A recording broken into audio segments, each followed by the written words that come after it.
Doctor, thank you so much for being here today. Thanks for having me. Doctor, Assistant Professor at McGill, VP at CIUS, which is the public healthcare organization in Quebec, and you started your own business. And I'm not citing these chronologically, you do all of these at the same time. So the obvious question is, how do you manage all these roles? With some difficulty, I think, like a lot of the entrepreneurs, we all have a little bit of ADHD, so we like the stimulation of having a number of things on the go. But I'll be honest, it's a challenge trying to carve out appropriate time.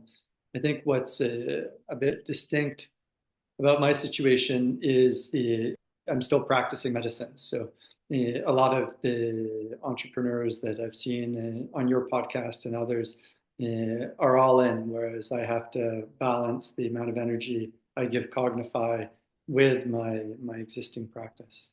So Is it's a it challenge, because but I don't regret it. is it because you like what you do so much that you don't want to let it go?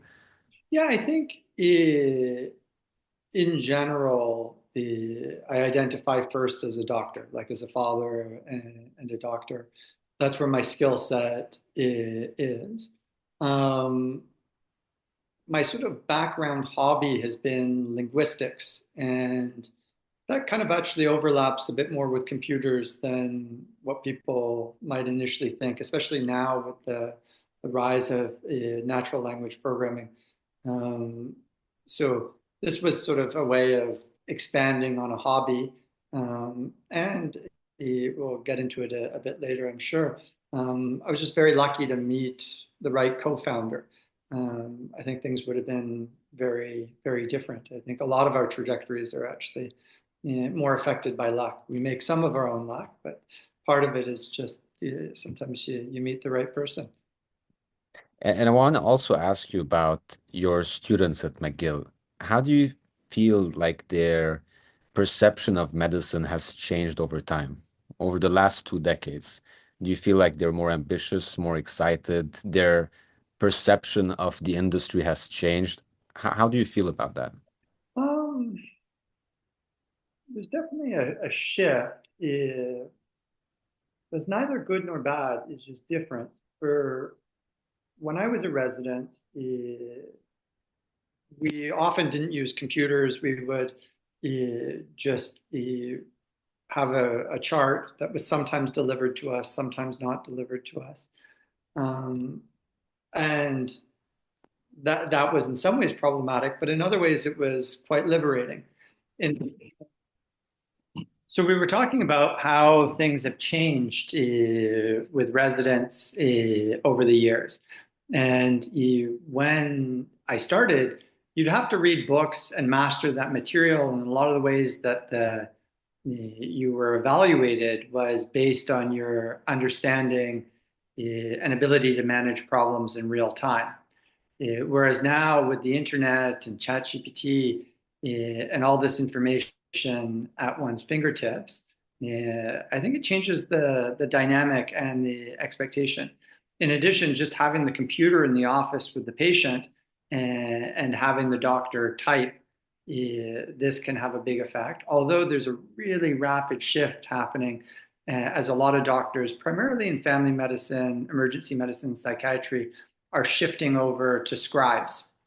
And this, we'll get into shortly, has had a big impact actually on the direction of our business. Mm.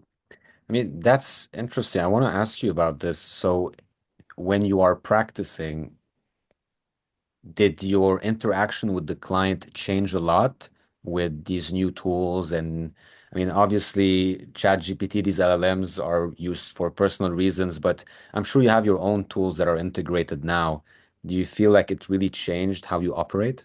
So we can start, we'll rewind from that. So I think in the traditional electronic medical record, this is both a blessing and a curse. So prior to LLMs, this idea that you can read another doctor's handwriting and that you don't have to wait for the chart to be delivered to you.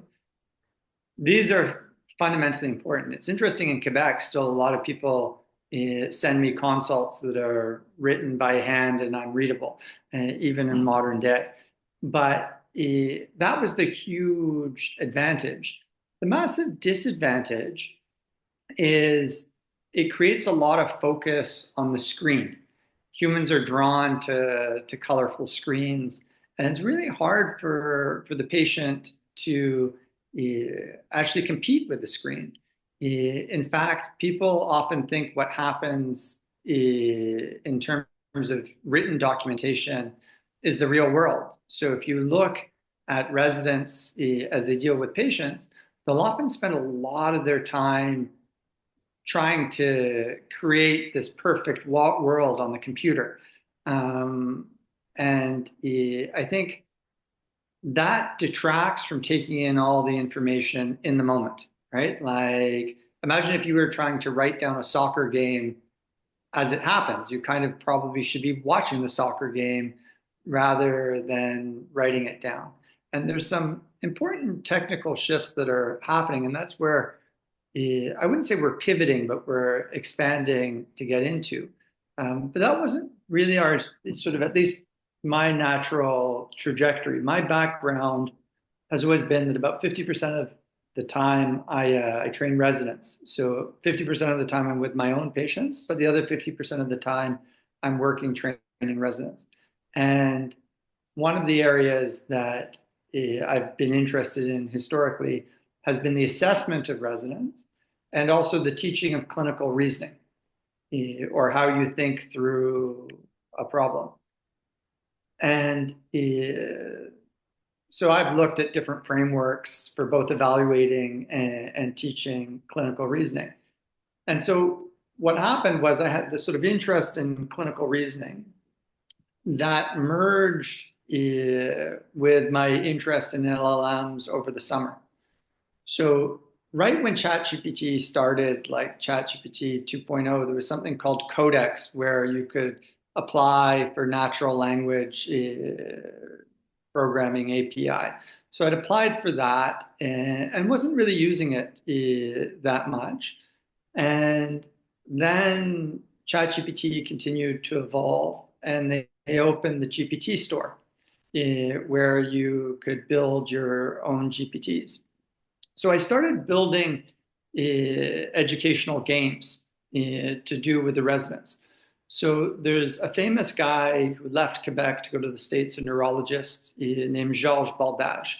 And he has this notion of what are called key features, which is when you're trying to solve a problem, there may be like 50 variables, but you actually probably only need 5 or 7 that explain most of the variants that are going to help you resolve the problem. Many decades ago, there was an expert called Meehan who did a similar study that experts often over analyze or assume they need more variables than they actually need. What you need is a cluster of key variables. So Baldage had done a study showing that sort of bad doctors will often lean on 1 or 2 variables, but skilled doctors can usually actually at 5 to 7 variables can get an appropriate trajectory on a case. So I created a game called Semantic 7, which in Semantic 7, you would have the GPT generate a case without a diagnosis. And then you could ask 7 questions, and you would have 7 questions or 7 semantic qualifiers, like, travel to Africa, yes, no, change in bowel habits, yes, no, fever, yes, no. So when you get a variable, you do what's called a semantic transformation. So it doesn't really matter if it's 7 days or 8 days or 9 days. That's all going to be lumped into sort of weeks or 1 to 2 weeks, or we could call that subacute, but that's called a semantic transformation. So what I wanted to do was to train residents to be faster by asking their questions strategically, because some of them will come in and almost like a bureaucrat, they'll just be like, okay, I'm going to ask this patient 50 questions.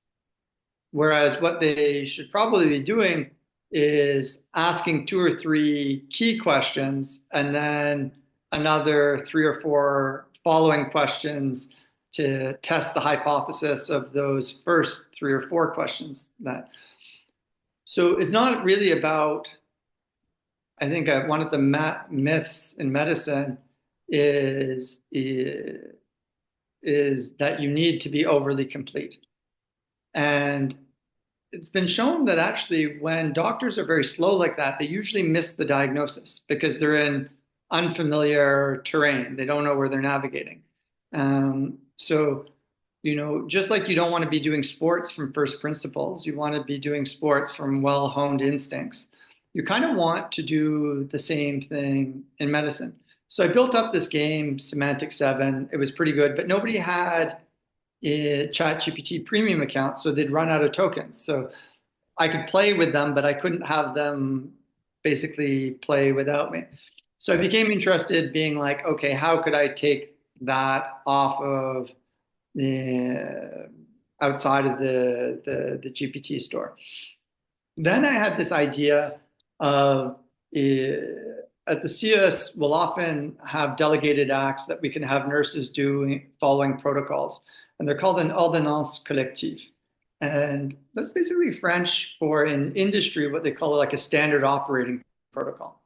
And so the GPTs were pretty good at making very run-of-the-mill SOPs. So what I could do is I could run chats and then compare the user's performance against an SOP generated by the GPT. So the GPT would engage in the chat and then would make a customized evaluation grid. And that worked relatively well. So I became excited about that. I thought, okay, maybe we can have people practice simple, more generic problems and see how they do in comparison to a standard operating protocol. And this would allow sort of basic level of verification of competence on lower level skills. But then I started playing around with a fancier notion that exists like prior to LLMs. The sort of gold standard in medical evaluation is this thing called the script concordance test. There's really very underused because it's awkward. And in a script concordance test, you would have to go get 20 experts. And you'd go ask them and say, hey, what do you think the key features are? And what would you do in this type of case? So would you order a pregnancy test? Would you order an ultrasound? And they would say, yes, I would, or I wouldn't. So if you got 20 experts and all 20 would order an ultrasound, then 20 divided by 20 is 1. You get 1 point for that. But let's say only 16 out of 20 would order an ultrasound, then you would get 0.8 points.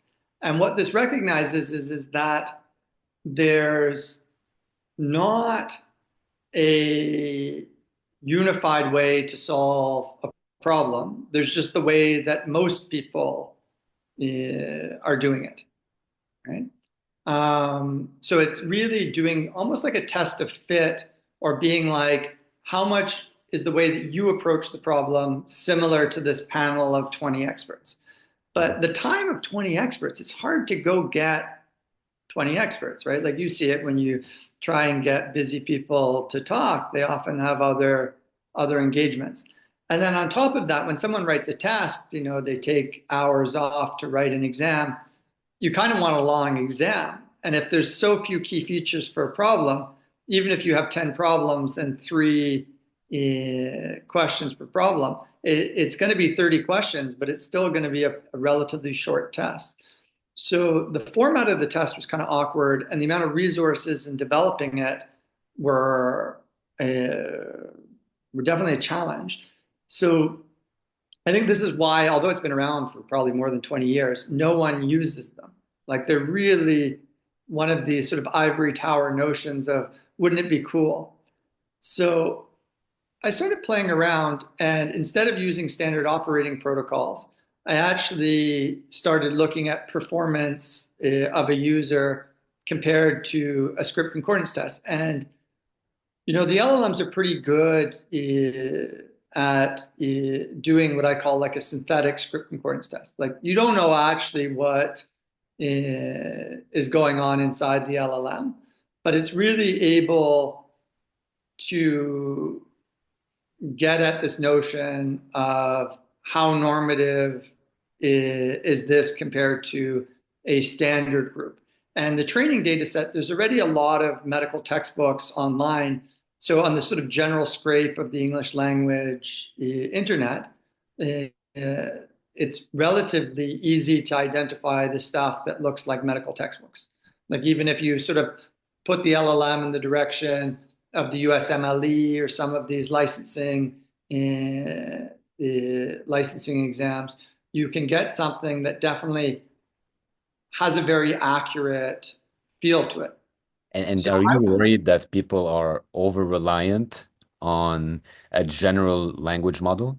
yeah, so one of the things that people don't understand is LLMs are one-dimensional token streams. They're just doing a reflection of the prompt to, just optimize cross entropy, or I guess minimize cross entropy.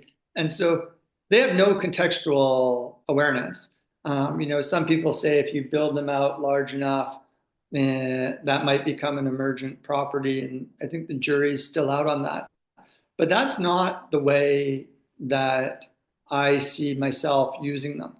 So, you know, I look at cars, like I have a Volvo SUV, and if I approach an oncoming car at the wrong angle or I'm not slowing down appropriately, eh, my alarms will go off and they'll just say like, "Hey man, you're about to get into a crash." And if it's bad enough, it'll tighten the seatbelt. And it shouldn't be doing that all the time. So I'm not relying on my car, on my Volvo to self-drive. In fact, it has a highway driving feature. I've used it. It's scary. I don't trust it to do that. But a system that compares your driving to a group of standard people's driving and alerts you when you're deviant, that's interesting, right? Like, Mhm. let's say my Volvo goes nuts on me 10 times a year. And let's say that prevents one trip to the body shop. That's definitely worth those 10 alerts. Now, if it was alerting me 5 times every time I drive, that would just be annoying. And you would say, I don't want this. Now, what most people are doing, and you see it in high school students, they go and they think the language model could write something for them. And, I think that's the wrong way to go about it because, you know, the easier way is to use GPTs as critics. So this is the idea of, if you know what good and bad looks like because you're an expert and you train it on what you think bad looks like, and your performance is going up and down constantly, you kind of want it to signal to you when your performance is dropping. And this is widely used, like I'm sure at Bombardier, there's all sorts of things for pilots when a pilot is off.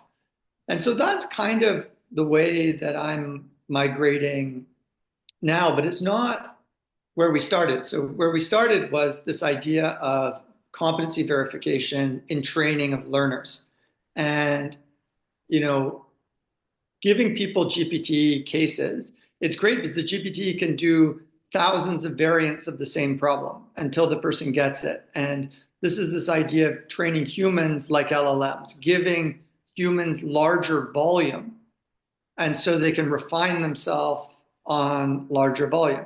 And GPTs are great at this. If you want to do just sore throat cases, you can do 10 sore throat cases in a row. I was saying earlier, my interest is in linguistics. So if I want to, I don't know, work on Portuguese, I can go, give me a simple A1 dialogue in Portuguese and then be like, another, another, another. And it'll keep on generating slight variants.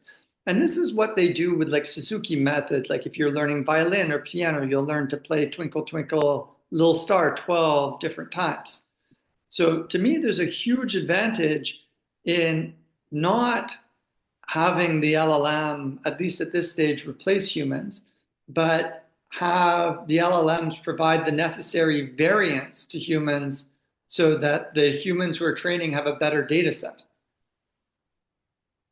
So that was kind of my main, I think, niche is that like I was going to customize and provide much larger data sets and varied data sets to trainees. And then my next sort of big step was, well, who's going to pay for this? Because the residents are not going to sign up for GPT premium accounts. Um, so I need people who have more at stake. So I approached the Collège des médecins du Québec because there you have doctors who are going to lose their license. And so there's the financial consequences are much larger, that people are more interested in paying for technology if there's any chance that it'll help keep them in practice. The other thing I thought was interesting is a lot of times people overestimate their impact. So, as a parent, you think, oh, I got to send my kid to the right school and they need to eat the right food and they need to do everything right. But the truth is, actually, a lot of people will follow a correct trajectory, especially in medicine where you're selecting for highly motivated people. So a lot of residents, whether I'm a good teacher or a bad teacher, they're so smart and self-motivated that they'll figure it out for themselves. If I don't generate this program, they'll invent this program for themselves. So, I thought if you really want to test if something works, it's probably better to go to the people who struggle the most with learning. And they've shown this even in residency that about like 8 to 12% of learners in residency make up about 90% of the work for the team managers or the clinical site directors. And I was pretty sure that this is the same thing with practicing doctors in Quebec, that you have, a small percentage of them who are drawing all the complaints. And they're not learning, like you can't just say, hey, please stop doing this. Otherwise, they would have stopped doing it. It's more profound. It's a bit more like alcoholism. People have like very ingrained behavioral patterns. So I thought, wouldn't it be interesting if I could get people who are very set in their ways and give them large volumes of data to practice with in a way that's less emotional too. So it's not me being bad cop, that I'm not the policeman. I'm giving them the chance to pass their real test. So this is what I'm doing currently is, they work on synthetic script concordance tests with me, in addition to seeing real patients with some of my colleagues. And that this gives them the highest chance of returning into circulation. And so that's a big problem. Like it's a hard problem, but I think you're sometimes better off attacking a really hard problem and making a small dent in it than attacking a problem that is less important and easier and you're not even sure if you're making a difference or if it's just hype. So we're pretty early into the process. Like we started the company in September, and we've been dealing with real humans since January. Do you feel like your teaching job really helped you get into this business? Do you think that since you 100%. So I still like what I'm doing right now is entrepreneurial and I'm leveraging technology, but what I'm really doing is what I did even before in evaluation, which is triangulating data, right? It's going and giving people exposure, giving people their data, and triangulating the data. So in my system, you never have the AI that's in charge. The AI has a seat at the table. So the first round of feedback will kind of come from the AI. but that's always triangulated by a doctor that signs off on it, right? So, and I think this model is actually even outside of my industry Hmm. is probably what makes sense. Like you have a lot of people who want predictive AI, they want to get the human out of it.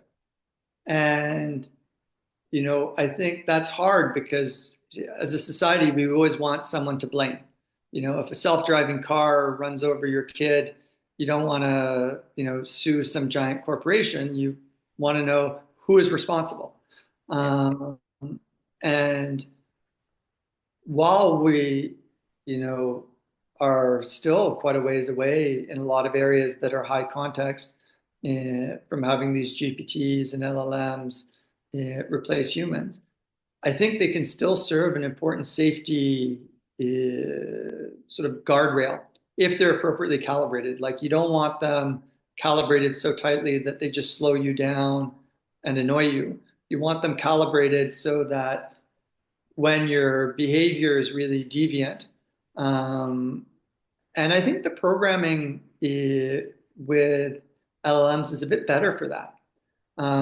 They're a bit less rigid, actually. So if you look, what would happen in healthcare is people would have alert fatigue. Like if you were using these non-AI based prescribers, it'll just keep on telling you that you can't do that. There's all this interaction and that interaction.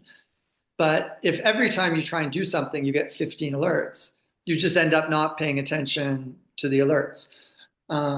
So I think there's a lot of role in healthcare potentially of combating this alert fatigue and just really signaling behavior when it's truly aberrant, so that, you get distracted by a phone call and suddenly your LLM is being like, no, why didn't you order a pregnancy test? Like she could be pregnant. You're getting that right 99% of the time, but the 1% time that you're not, it's nice to know that you might have it picked up by the LLM, but still the buck ends with you, right? Like it's still you who's signing the note. It's still you who's taking ownership of the encounter. Mm. That was really fascinating. And I want to ask you a bit about your co-founder, since it seems like you really understand the industry, you understand the business, you understand the technology. So why did you join forces with your co-founder? How is this relationship? So I live across the street from a gym, and there's just a lot of software engineers there. And I go there a lot just to relax in the evening. I saw this guy who I recognized as a previous resident. I said, "Hey, were you a resident?" I think I remembered him in some of my talks a few times. And he said, "Yeah, I was." And I said, "Oh, what happened?" He said, "Oh, I left. I wanted to do something that is higher impact." So he had left residency and went and bought up satellite footage and started mapping that to a financially pixelated map. And this way, using AI, where you sort of minimize cross entropy, you can make better predictions about storms, basically in water damage. So he had this company called Aquantix, and they sold to Morningstar. So when I met him at the gym, he was still on the workout for that. I think he had a few months left. And we talk about often AI stuff because he loved that, and me too. So he's also into math and physics. So some of the sort of nerd talk we chit chat about between sets. But at one point, when I realized that the residents were having a lot of benefits playing that game Semantic 7, and also this sort of comparison against the standard operating protocol and these synthetic script concordance tests were working well, I wanted to build my own platform. So I called him up and said, "Hey, we talk about a lot of stuff. Do you have an idea of who would be good to build this platform?" And he was building his own platform in a different domain at the same time, but I think he liked my idea, and he already had engineers on his own project.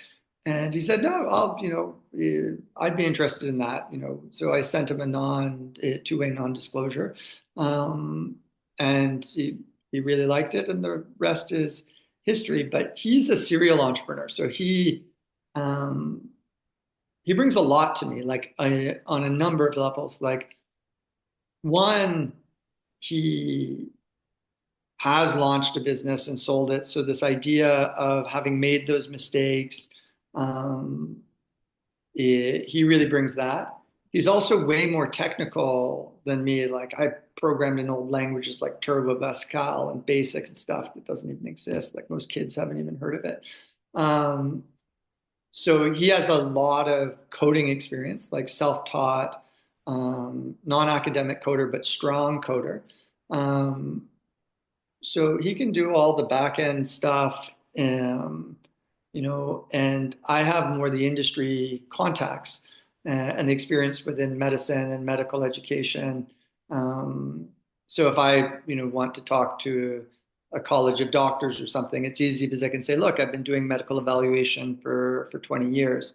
And he brings in the technical expertise. And it's a lot about client interactions and different strategies with customers and stuff.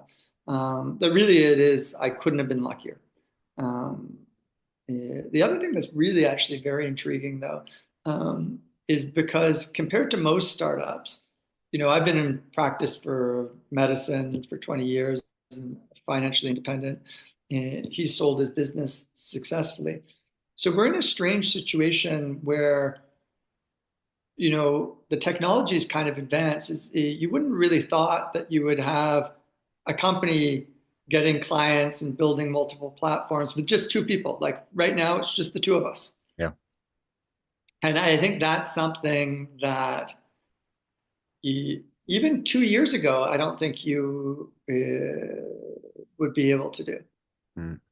Like just the speed at which we can deliver platforms. Like we've done some other stuff like scribes that do take verbal feedback and then format it in an appropriate evaluation format and then email it to the correct reports. So this allows people to get their feedback from their supervisor in the clinic and then get it sent to the evaluation manager.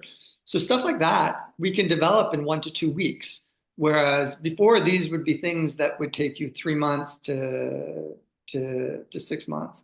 So I've been shocked. Like now we have 4 different working products, and each one sort of the time to have a strong working beta has usually been around 2 weeks. That was really fascinating. And unfortunately, for the sake of time, we're going to have to stop right here. But I'm really excited to see where this goes. And I can really feel your passion that you have into what you're building. And really looking forward to see where this goes in a couple of months or even a year. Yeah, I'm excited too. It's interesting times. It was really pleasurable talking to you. Thanks for having me on the podcast. Great. Thank you.